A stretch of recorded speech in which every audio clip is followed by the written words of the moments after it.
Now, former Kiambu Governor Ferdinand Waititu is set to be sentenced on Thursday after being found guilty of conflict of interest in the 588 million shilling road tender. Waititu, along with his wife and several others, were convicted after nearly a 6-year legal battle over the multi-million-shilling graft case. The anti-corruption court ruled that there was sufficient evidence, including a clear money trail linking county funds to various accounts associated with the former governor. Let's get more from our very own Ben Kirui.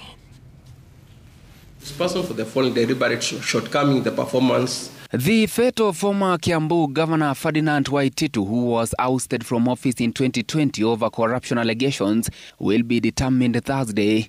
This follows his conviction alongside his wife and several others in a high-profile Kenya shillings 588 million graft case. Count 1, first accused person, guilty. Count 2, first accused person and Cycle 2 estate developers of the accused person, guilty. Count 3, first accused person and Cycle 2 estate developers limited, guilty.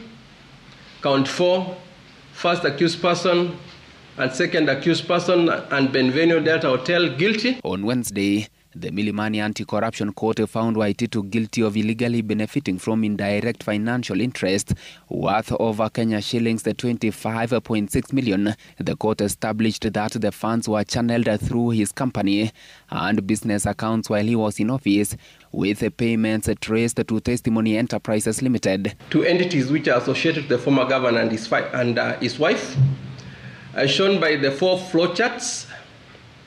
We start with the first flowchart. From Testimony to Cycle 2 estate developers, you are able to see the checks. The other flowchart shows the second one, Testimony movement from Testimony Enterprise Limited account to Lake Naivasha Resort account. The second flowchart from Testimony to Benvenue Delta Hotel. Then that Testimony to Lake Naivasha.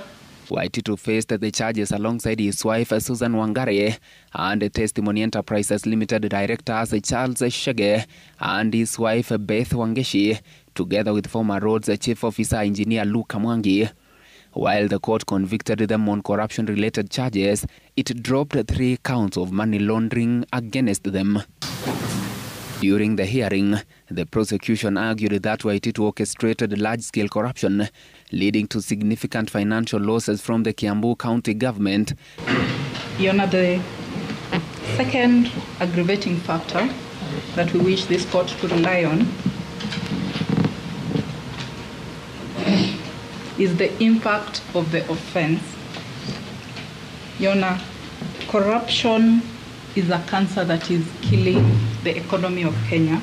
However, his defense team pleaded for leniency, citing the impact any sentence will have on his dependents, particularly his children. They also emphasized that neither Waititu nor his wife had prior corruption records and had expressed a deep remorse for their actions. Others who are not a part of this but who are dependents will be prejudiced by the fact that their parents, their providers are languishing in jail,